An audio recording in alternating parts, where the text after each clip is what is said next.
The moment I spawned in, I scanned my surroundings, and it only took a few seconds to realize exactly where I was. There was no mistaking it. I had just landed in Bikini Bottom. With that realization, there was only one place I had to visit, the Krusty Krab. After all, it's the most iconic spot in Bikini Bottom. I was expecting it to be packed, and maybe I'd even run into SpongeBob himself. But the moment I walked inside, all that excitement disappeared. The tables were empty. No customers, no Squidward, not even SpongeBob. It was just a lifeless building, waiting for a purpose. Since there wasn't much to do at the Krusty Krab, I headed over to boating school. That's where I spotted a boatmobile, just sitting there. I took it for a quick spin around the course, but one lap turned into me stealing it and cruising all over Bikini Bottom. As I drove through the city, I passed some of Bikini Bottom's most iconic landmarks: Sandy's Tree Dome, Mr. Krab's house, the Chum Bucket, and even Glove World. But eventually, my road trip led me to a strange little booth, one that supposedly had the power to grant anything. I didn't ask for much. Out of everything I could have wished for, I only had one request. I wanted to run the Krusty Krab. The world around me seemed to shift, and in an instant, my wish became reality. The empty restaurant I'd seen earlier was now my responsibility. If I wanted this place to succeed, it was up to me to bring the Krusty Krab back to life. Before long, customers started pouring through the doors in waves. I'll admit, it got overwhelming at times. But this was exactly what I'd wished for. After seeing the Krusty Krab sitting empty, watching it finally come to life made all the chaos worth it. To make the experience feel even more authentic, I decided to become SpongeBob himself. If I was going to run the Krusty Krab, I might as well do it the right way. As I was taking orders, this strange little green guy walked up to the counter. He looked oddly familiar, but I couldn't quite place where I'd seen him before.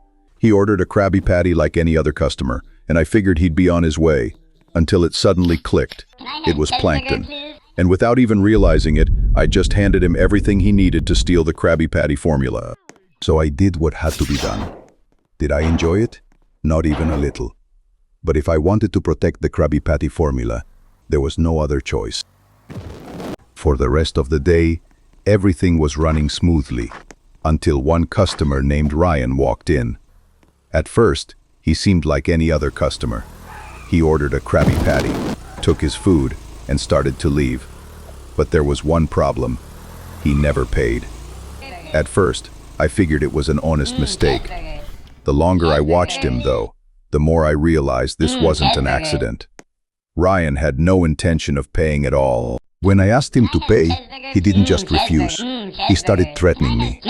At that moment, I decided it wasn't worth escalating things over one Krabby Patty, so I let him leave with it for free.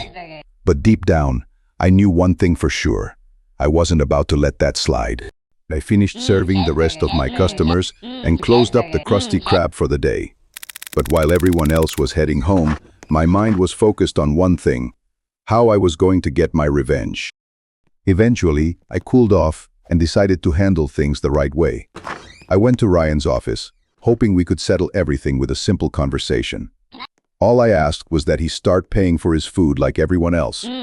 But instead of apologizing, he hid behind his status and acted like it entitled him to free Krabby Patties whenever he wanted. Hearing that made me absolutely furious. Thinking Ryan was still in his office, I set off a blast from outside the building, blowing a massive hole through the wall behind his desk. For a split second, I thought my plan had worked, but when the dust settled, I realized he'd already moved out of the way. He was completely fine, and now I needed to come up with a new plan. That's when I knew exactly what I was going to do. The next morning, when I reopened the Krusty Krab, I knew Ryan would come back expecting another free Krabby Patty, and this time, I'd be ready. I prepared a little surprise for our greedy friend, and then made the announcement. I knew Ryan wouldn't be able to resist showing up, and just like I expected, he came.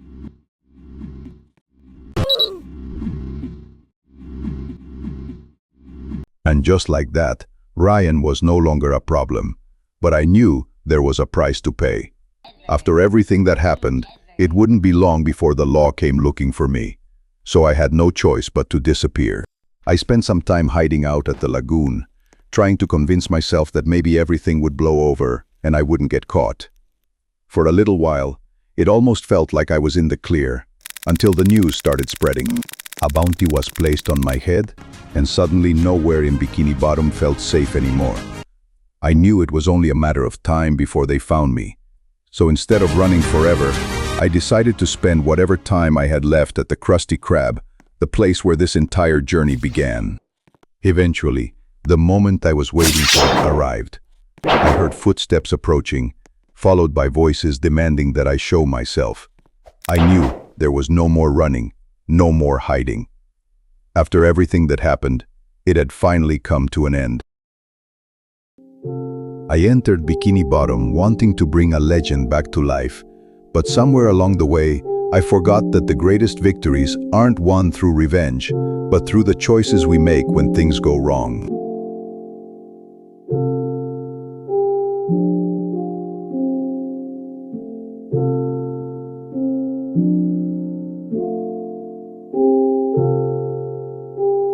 Subscribe.